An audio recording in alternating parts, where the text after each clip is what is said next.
Hi, Shawn. Hi. Um, Hi, Katie. if you were a plant, what plant would you be? If I was a plant, I would be a potato. Potato. You can make anything. Like it makes so many things. There's so much you can do with Irish potatoes. So yeah, How does that translate to who you are as a person? I'm a very diverse person. Like I'm very good at so many different things. So like the potato, like I do so many things in different, like almost unrelatedly. Aside from being a potato, who else is Shawn? I'm a very boring person, but Shawn is, I'm just me. I'm a human being. I'm 37 years old. No, 36, making 37 this year. Mm, I'm, I'm into farming, something specific called permaculture. I'm into, I'm a plant dad. I'm a pet dad, 3 cats, 1 dog. What else about me? Like I said, I'm a very boring person. Very boring. 3 cats, 1 dog. Those animals coexist. Yes, they do actually. It's very interesting how people know cats and dogs not to be a thing, but they actually do. It's also in the art. Like really, it's how you also understand each individual animal and then try to see how to make it comfortable to correlate with the others. So when you say you're a boring person, take me through a super Shawn boring day. A super Sean boring day, a weekday, a weekend. Any day. Um, I usually wake up at 5. I'm up by 5 a.m. And for me, my phone starts ringing maybe then. Like people, because of also of the work I do, people looking for support, people telling you problems, there's a case here. So my day really starts like that. It's unceremonious. But yeah, like I'm into meditation, so I have moments, take time to meditate. Um, So I'm also kind of like into energy healing things. I believe in crystals, I believe in stars, I believe in those random things. I'm also that random. Yeah. So yeah, you're still telling you about my day. Yeah, I wake up at 5, my phone starts getting busy. I do catch up with myself like till 10. Then if I have to go to office, like I have an opportunity that I work from home. So most times if I have to go to office, like I leave home at 10 to go into the world, but also that takes a lot of mental preparation. So from 5 to 10, if I have to go out, I'm into that mode of, okay, what is it going to look like? Yeah, then I go to office, do what I have to do up to 5, then come back home. On a weekend, I'm a nature freak, so I usually take boat rides. Go see the island on Lake Victoria, spend time there with nature and enjoying my life away from people. I don't like people. When you were younger, what did you want to be? Like when somebody asked you what do you want to be when you grow up, what did you want to be? Interestingly, I've always wanted to be a lawyer. It has never changed even till today. I still want to be a lawyer. Yeah, I've always wanted to be a lawyer. It's not so much different like I've ever wanted to be.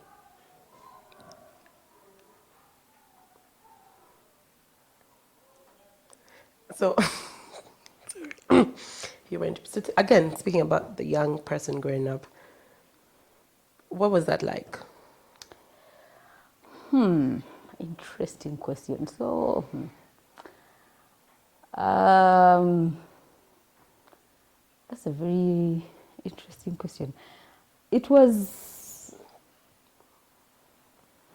a life of so many worlds. I grew up in relatives' homes, so it was mostly, you know, in Kampala, in people's homes, different homes. But I was mostly grounded by my grandparents. I grew up with my grandparents, on my mom's side. So it was between Kampala and Barra kind of life. It's so yeah, I grew up doing things like milking. I started driving at a very young age. Like it's a mixture of both worlds, where it was the urban experience and the very rural experience. I used to drive milk. You know those guys who drive milk and sell milk? Yes, I did that. So I used to milk cows, then go sell the milk in Mbarara. So yeah, like I said, not so interesting person. Um, you say you're not so interesting, and then there's all these contrasts of the worlds that you have had. Yeah. I struggle with that not being interesting. But okay, if you were to think of like one moment, if somebody says young Shawn, one thing that one memory that you still have from then. It's the times I used to ride a bike. I used to ride a bike for 7 miles. So from Barra town to where our village is on Barra Highway, on the Kabali Highway. So that was mostly my highlight of, like, I was, if you know those guys, if you know milkmen, I was a typical milk. With cans and With cans and, yeah, go take milk around, sell it, take it to the dairy. Of course, all milkmen, it's a rule when you're coming back, you come back with cans full of water for the calves. Like, it was, for me, I did the guy things at home. So it was an interesting life. And growing up in a family where girls were not allowed to do certain things, it was a very interesting kind of resistance kind of thing. okay. Um, you mentioned your grandmother, and then you don't mention anybody else. Do you have siblings? Yes, I do have. We are 8. I'm the 4th born. I'm in touch with all my siblings. We're not close per se, but we're also not distant. Occasionally have like a group call, chat, talk, we share problems. I came out to them as a trans person. It was interesting how that happened. And yeah, interestingly, they chose to stay in my life. So most of them are not in the country. It's my younger siblings who are mostly around. So once in a while I see them, but I don't have really close, like we're going to hang out, visit each other, like I know what is happening in their daily life. No, but yeah, I show up when I need to. Yeah. Is that a theme through all your relationships? Need to need basis, or you have cultivated other relationships as you grew older, like friendships, or even chosen family that you find you're closer? I think it's an adult thing. When you grow, you realize that family isn't, all about blood. So yeah, I've had an opportunity to have a very well-weaved and well-knitted community around me that is my safe space. Yeah, I have interesting people in my life. They're not many, but they are very few, but very interesting. They really ground me and hold me down. Yeah, and I really appreciate each one of them, really.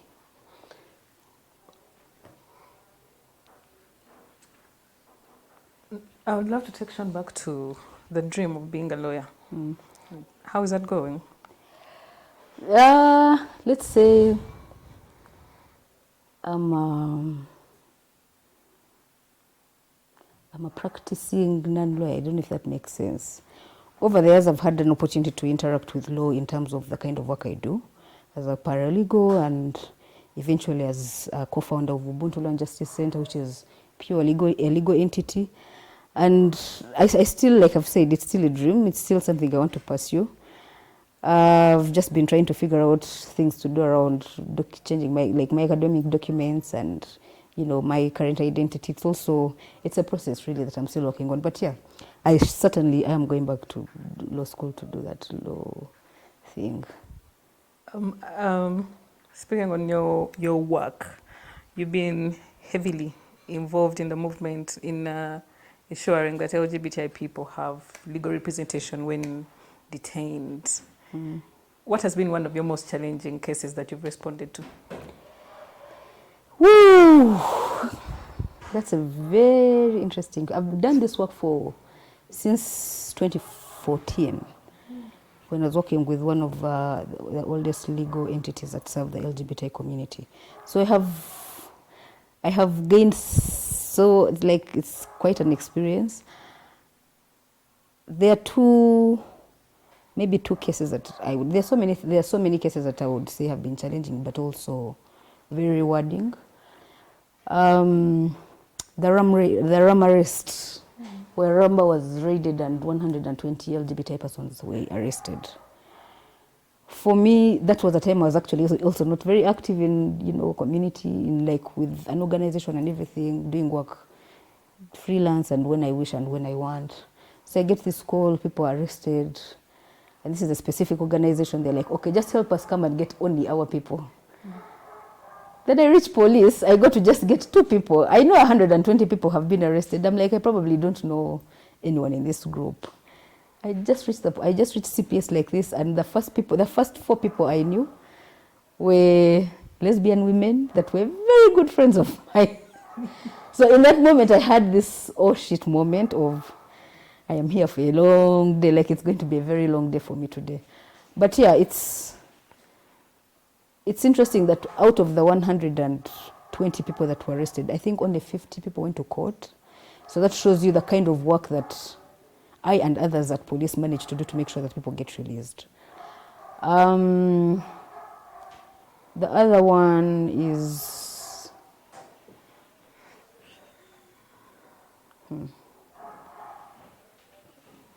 There is another case of a client who was arrested for murder.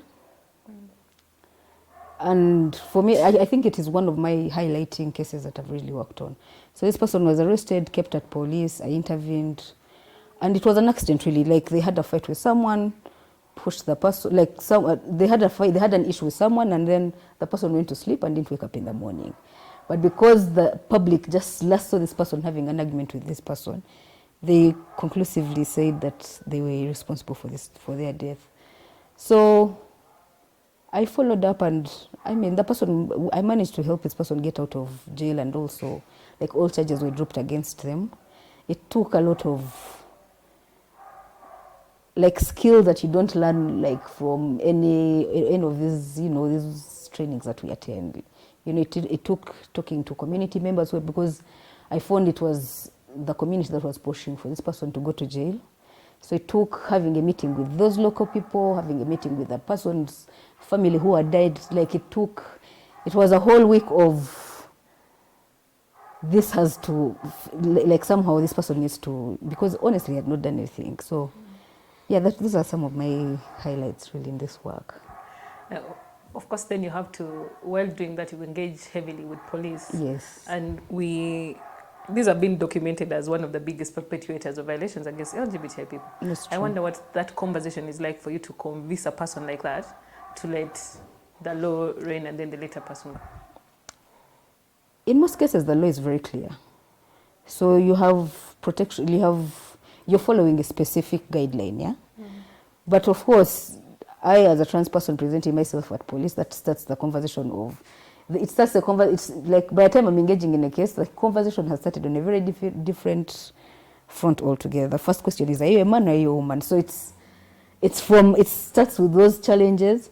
But I mean, it's just understanding that police is also human, and approaching them and engaging with them as fellow human beings, but not as, I know what I'm doing, people have their rights. Yes, you'll deal with people who don't know that people have their rights, and it will be so difficult. But dealing with someone as a fellow human being, telling someone, you see, these are the facts about the case, and this is what you have to do. So it's really mostly about how you engage with police. It's mostly a skill of learning how to communicate with them. And I'm thinking, how, in your opinion, LGBTI people and understanding the law or rights. You said you've been actively involved in legal intervention since 2014. Are there changes? How is that landscape looking? As a community, I think we are a very careless community. There are all these endeavors and efforts to educate people about rights and responsibilities, but mostly want taking our rights, but we forget to also focus on our responsibilities. And guys, rights have responsibilities. When you say you have your right to privacy, that also has a specific responsibility. And also to understand, and people forget that having your rights, they're not, like, yes, you might have heard that the rights are But the fact is that police will take away those rights, government will take away those rights. So to understand that they are not like as scriptural as they should, like as they sound when you say I have my rights, that is also what is very difficult within our community. And then we have a problem. It's not really a problem. Gen Zs who don't give, forgive my French, a fuck. It becomes so hard to have these conversations. Like people feel they are queer and that is who they are. There's nothing you can do about it. And forget, like we get shocked. We have a law in place, but you'll still find people kissing at a junction, at a trading center, in bars, you know, public spaces where, and the first thing I ask myself, do these people know actually that there is a law against it? Or they know the law, but they don't know what the law also actually entails. So this legal education work is not about to stop. It's a continuous process because you will speak to this group today and tomorrow another group is 18. So you have to continuously keep engaging communities, which also is difficult in the kind of context we're in right now because we used to hold community outreaches. You go find communities where they are, which becomes difficult because right now you can't really commune people in that way to, you know, continue this legal education work. Would you say that I know a lot of, in our organizing, a lot of funding is usually directed towards capacity development that is structured in a way that we're going to sit in a workshop, a 2-day workshop, and then... Do you think that's an intervention that actually works in terms of legal? For anyone who knows me knows I'm very against workshopping and conferences and those things because, like I've said, even the communities that we are engaging are just there for the transport and the food. People don't find it an important factor to be. I feel the problem comes from when you have to pay someone to access, you know, information and knowledge. It becomes a burden on you because you look like it's you who needs them more than they need this information. And that culture that our community, unfortunately, is a culture that we need because, again, we are dealing with community members who barely have any source of financial capacity or, economic empowerment or financial capacity to, you know, but also it's... Ruth, do you want me to say the truth about what I think? It's mostly a development partner problem. Like, who is setting the agenda of these workshops and trainings? There are those workshops and trainings that you go to and feel, you know, this is something I should have come to. But there are those workshops that also become a project that brings in money more than what its intentions are. And we have a number of them, just that I can't mention names because I fear to be put in a gamble. Yeah.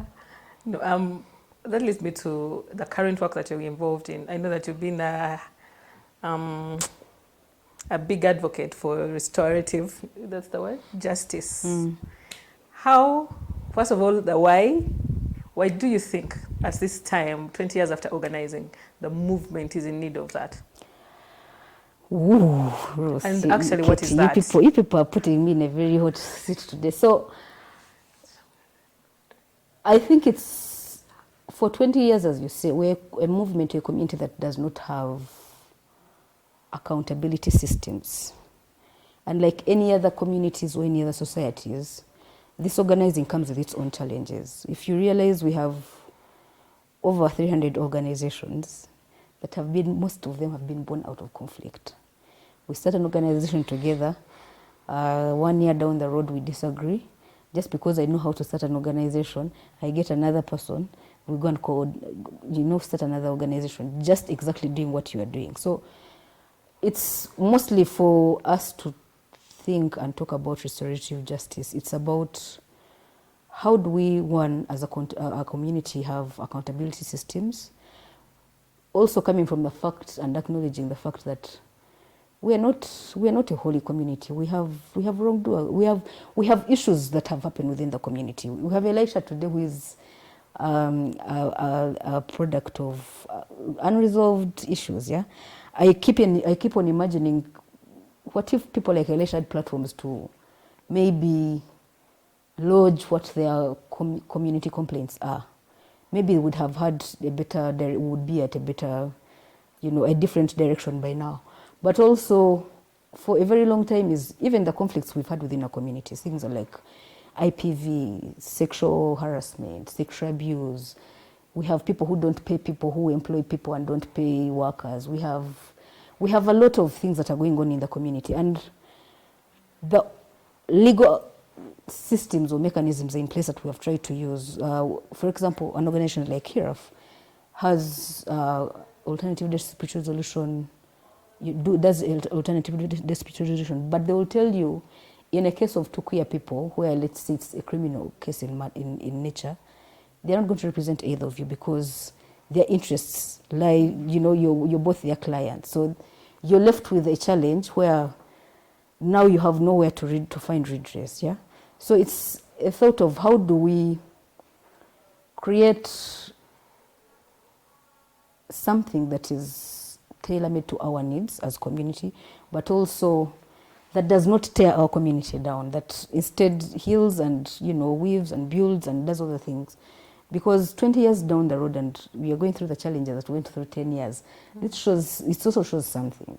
And I also happened to do some sort of investigation, and there are so many things that, were unearthed. And the whole question was, talking to most of the victims were like, but what am I supposed to do about this? There's no way I can report. So that is where the thought of having such a program comes from. I would love to go to that something that you mentioned, the Elisha question that has now been known as the ex-gay movement. In your experiences, that of course we understand that the conflicts may have led to ex-gay issues, yeah. But then there seems to be a trend with the specific groups within the LGBTQ who have time and again become the ex-gay faces of ex-gay spaces. In your experience, elaborate that.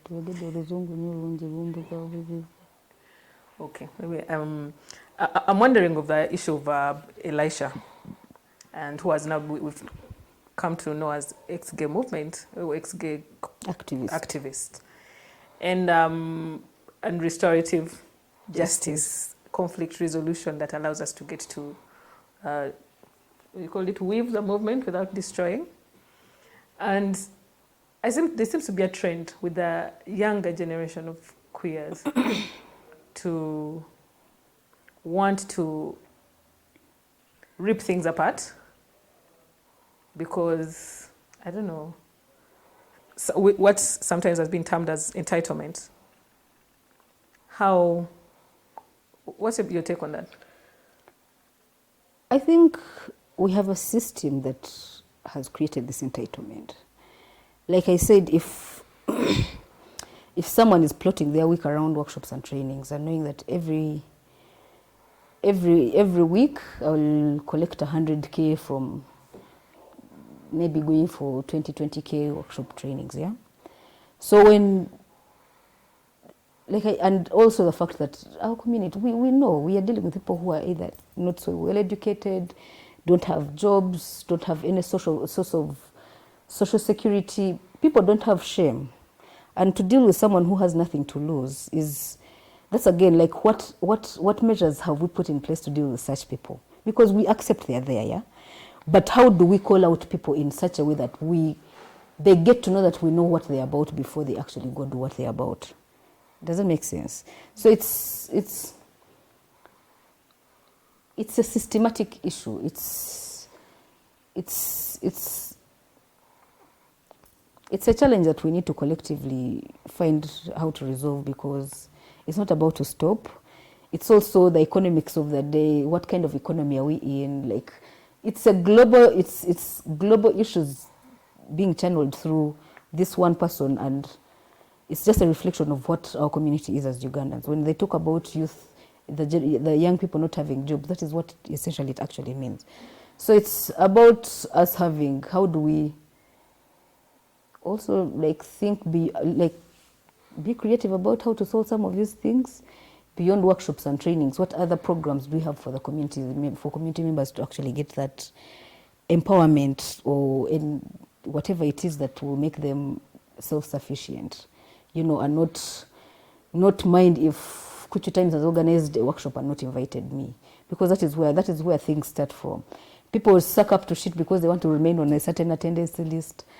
People, like, it's a whole cycle that needs to be interrogated on how it functions and what feeds that system, like what is feeding this entitlement of what we call community members. What would make someone leave their home and come and join this LGBT movement because they think we have their money? But do you have their money? I'm also looking for that money because I'm also a queer person. So if they ever get it, someone should let me know. It's a treasure hunt. Yeah. You even have areas. Do you get it?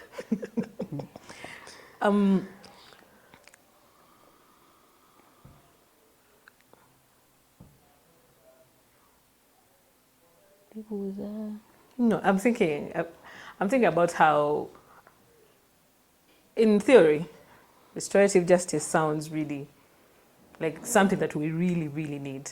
But I'm wondering, one of the things that have been heavily documented in the LBQ spaces is intimate partner violence.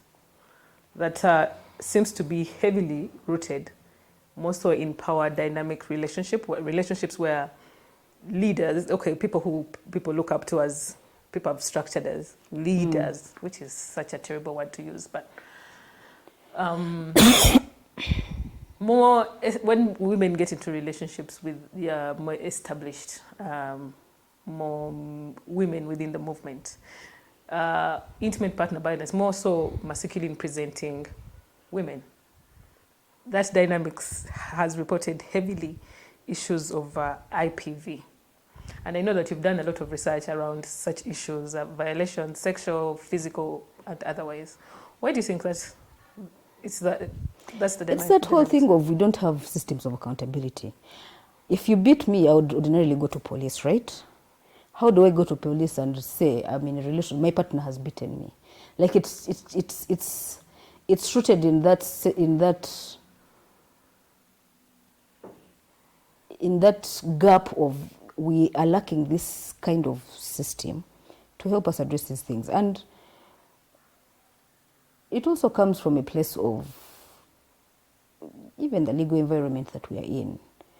Someone has done all these things to you. Like, cisgender people have, a social support system that supports them to solve some of these things, even before going to, to police. You could never go to your home. They come back and pick you. The singers get involved, but those are not social structures that we have within our community. So it's all rooted in like lack of those spaces, of those systems to hold us, and also not having examples. Most of us are, navigating relationships the best way we know how. We are, most of us, coming from broken families, and you only know what you've been exposed to. So it's and also people not healing. Like, we come to relationships when we have our own baggage. Some have been married women, some have been, like, also not taking time to heal as an individual. And you expect, because I'm now into this relationship, I have now the opportunity to be, and it's easy to be everything you hated. So it's also, it's lack of self-awareness. It's so many things, really. So it's not a particular single thing that I can point at and say this is the why. It's just a cocktail of issues, really. And speaking of the issues of violence and justice, we know that Uganda has been rated on that scale of 30% of the population were mad, and the violence, the attacks, the otherness that the queer community faces is known to sometimes cause issues of mental stress to be higher, right?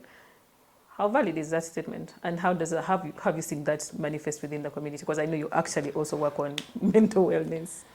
Like you've said, generally Ugandans are not okay. We don't have mental health support systems. Yeah. Even in the community, like the support systems that we know are available, we don't know how, like we have not assessed to see how, how communities using them and how their impact on the community. So yeah, their mental health, and that is why also the violence increases. People come to, you know, to this work, to this life with different baggages, different experiences that have left them in very bad places. And like I've said before, people take time to actually work on themselves and heal. You know, do the work that you need to do on yourself as a person. That is not about that is not about to stop. And mental health, but I'd love to push that question because there's a trend in funding the movement work where an issue comes up and it becomes the issue everybody wants to work on. And lately, many organizations have actually gone into that line of offering or working around mental health for LGBTI people. How?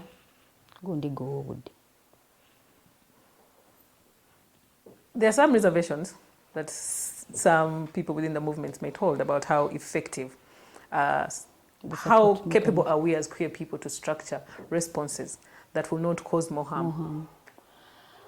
Like you've said, I think that, like I said, the problem comes with the kind of funding that we have. Funding comes dictating that you have to do this, and it's not just in the LGBT movement, it's the whole NGO or CSO space. Like funding shifts the agenda of the organizing. And yeah, it essentially has a negative effect on the kind of services people seek, because like I've said, almost everyone now is doing mental health support, but this is a professional need that needs professional interventions. People think mental health support is sitting here and taking a beer and taking a joint and talking about everything else, anything but what actually is, you know, the real problem. So it's yeah, I agree, it's a very big challenge. And that also really shows why we, as a community, we lack, like we don't, because some of the accountability spaces would be such mental health spaces, you know, where you accept I have a problem, I need support. You know, where you accept this person is just a bad person, we need to get, you know, we need to get them support in this sense. So it's a big challenge, and my only hope is that we can only manage to direct community to who we know are the, you know, the best service providers in that field. But yeah, it's a funding challenge, like you said. It's not as I usually say, as a community, we don't have an agenda. Like everything will come and sweep us away. So you'll find every organization is doing HIV response, every organization is doing legal mental health support. Before you know it, now with the law, everyone is going to be doing legal responses. But do you have the capacity to actually do this work? I'm still going to insist on the history that I know of your work. I know you've also heavily worked on the issue of drug use, right? And drug use not only in terms of sometimes when we say drug use, people assume cocaine, injectable. Of course, those are also presenting within the community. But how in your work, is that an actual problem? Do we as queer people have a drug use problem? I think we do. And again, it's not just as we as queer people, as Ugandans. We generally have a drug problem.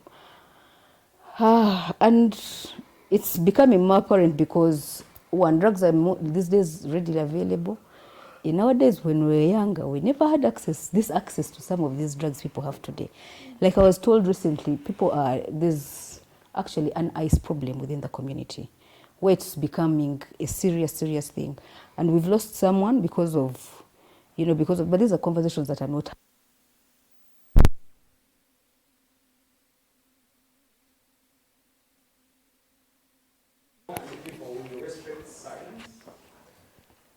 We're talking about the drug problem.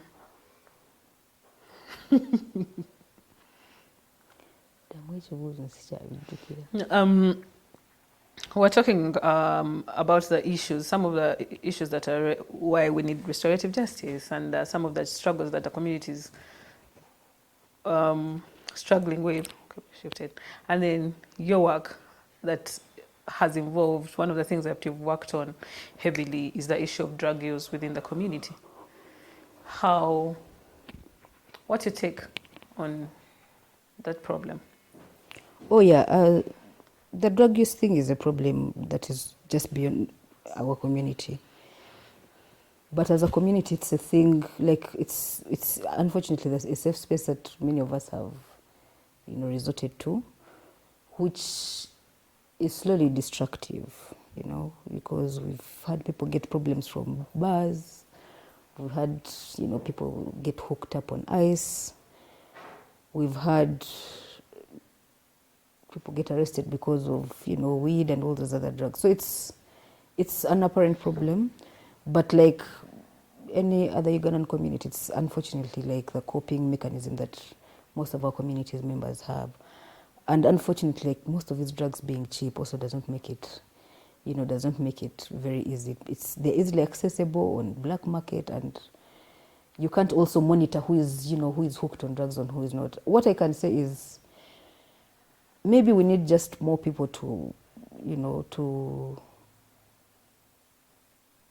like people, sort of mentors or people can look up to, and see how have you dealt with your struggles around drugs. Like myself, I used to be a very big alcoholic. I used to be a very big cigarette smoker. I used to smoke 3 packets of Sportsman a day. But that I mean, it came from a place where I started interrogating what I want for my life and which direction I wanted my life to take. So it also comes with personal growth. Like, are you willing to do the work, which is mostly difficult? Like, also, it also comes from a place where most of our community don't have ambitions, don't have dreams, don't have. It is after their entire being is all after today. Like there's no ambition, there's no need for.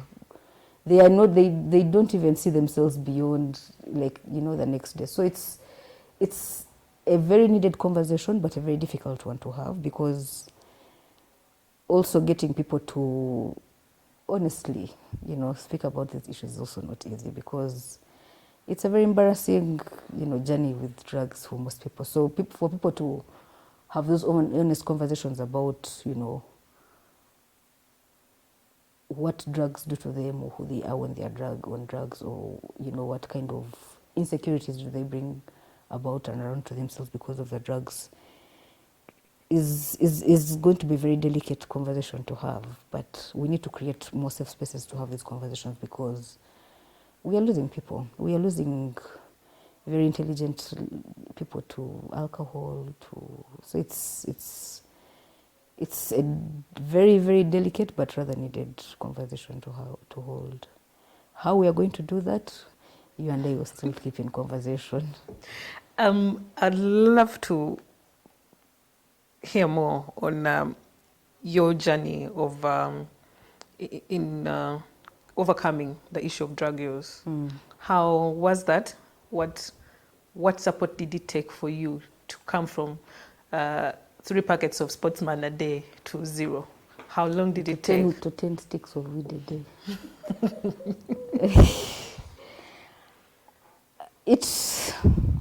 I'd love to first push it with the moment that told you, Shawn, you have a problem. When I was with it, I didn't see it as a problem. That I should honestly say. Why it became a thing for me to deal with was my need to stop going to public spaces. So this is when I started transitioning. So when I started transitioning, before my transition, my active transition, I was a popular person in all back Kampala bars, the 2000s Lagos. So we used to drink, spend 5 days doing what we call marathons. And I didn't see anything wrong in that. Ramba, we used to be at Ram since till 6 a.m. and leave Ram, go to work, while high as fuck. And there was nothing wrong with that, because for me, I was still a functional person. But it came from the need to, when I started seeing that going to social places was becoming a security issue for me. I'm a very popular person in this city, and it took me having to explain to a group of, like in bars, now I'm no longer called this, now I'm this, and now people start asking, what the fuck? So I didn't want to put myself through that. But then also, at that time I was dealing through, that was after 2016, when I got arrested during Pride.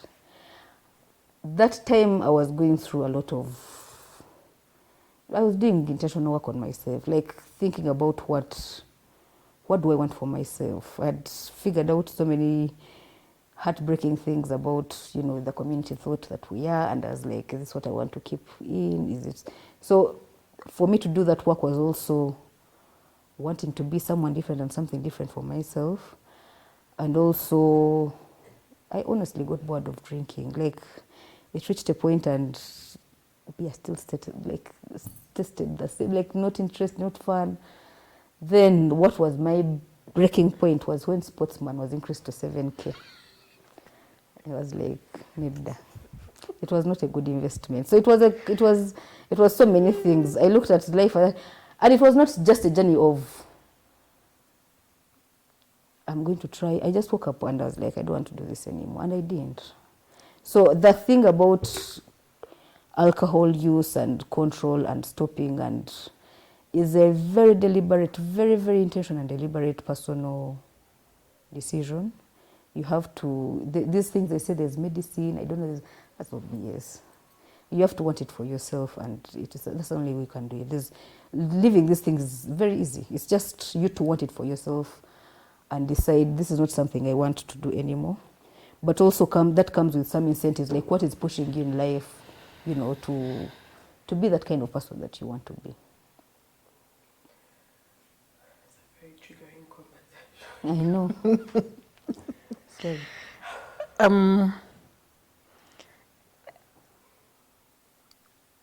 Talking to you gives a view that we rarely in this community discuss conflict, things that don't work, what we need to do better, the difficult conversations. But you talked about it in one of the things that drove you to quit heavy drinking and all was you were at a point where you had realized things about the movement that were triggering you in the wrong way, and you're wondering if, and you're at that point realizing things about the movement that had you questioning, is this a human rights space? Should we? And I'm pushing this conversation because really we rarely have things said out loud to say, okay, as a movement, this is really not working. And I would truly take it to one of the difficult things that I've also noticed from documentations that we've done as Kuchi Times, the violence, last year, is it last year or the year before, when that Martin, what's he called? Matthew. When Matthew was stabbed, one of the conversations that was coming out, even in the mainstream media, was it was a queer on queer violence. How is that an actual thing? Because we've done so much work towards the external movement to say we're working against discrimination and violence from anti-gay movements. But then we're at a point where it looks like that violence that we've been fighting against is heavily rooted within the movement. I think as a human rights space, it's heartbreaking to say that we are biggest human rights violators.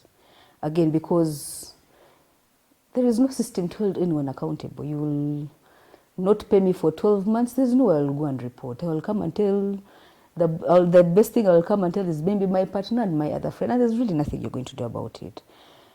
So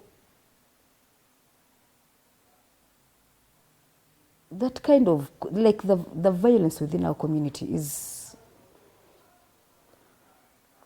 fueled by mostly by that. You know, we have people who feel they're untouchable. People get away with doing things, and like I mentioned, the systems in place don't support, you know, queer people with you know, issues against each other to solve those issues.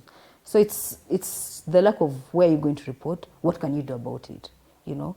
It's also that arrogance of and there's really nothing that you can do, because you'll find that most of the conflict we have is either, you know, it will come back to your sexual orientation or gender identity. It will circle back to that, because the legal system as we know it will interrogate to that point of, you know, what kind of relationship do you two have to have such a conflict. And the Matthew thing, again, it's just all speculation.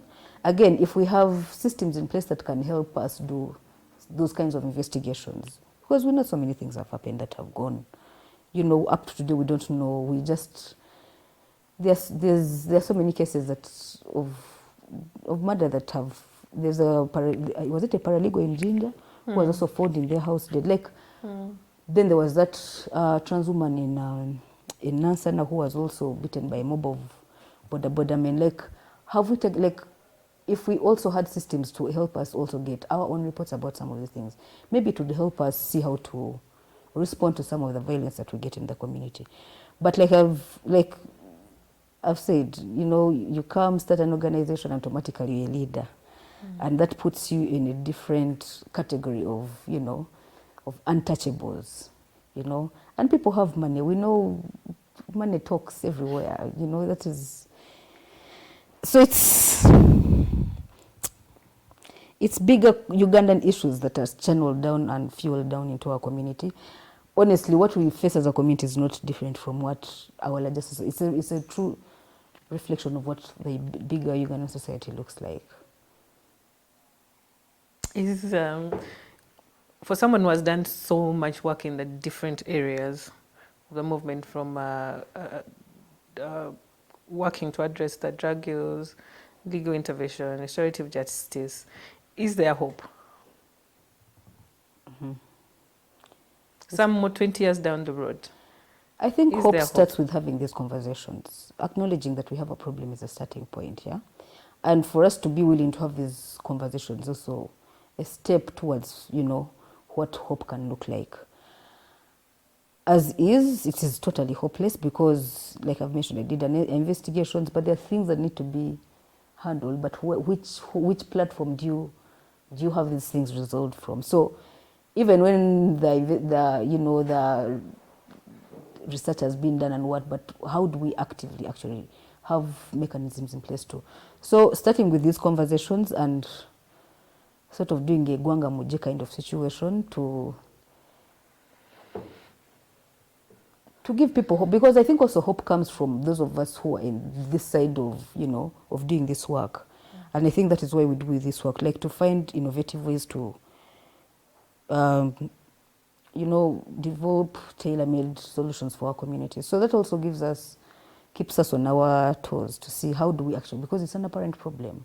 The community is being burnt down right now because of conflict, Love to take it back to your process through all these years of activism and the things that you've noticed about the movement and the people. Are there people within this movement that have actually shaped the Shawn that we see today? Or influenced you in any way? I was mostly influenced to start this work because of the late David Kato, really. And for me, I got to know the community at his memorial kind of thing. So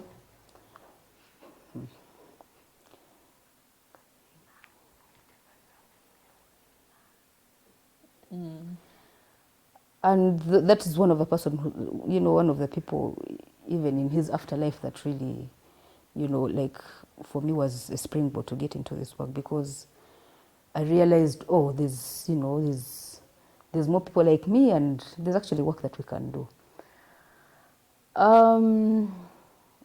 I've also been inspired by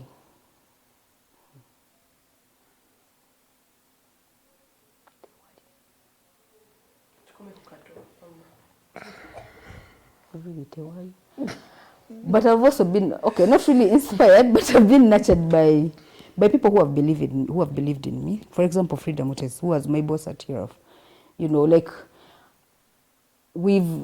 From this work, I can say I've gained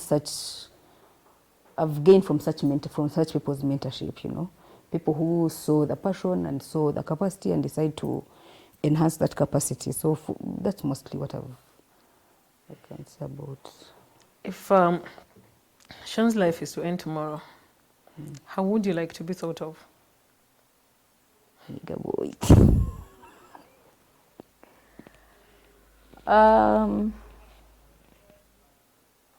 As a very intentional person. Like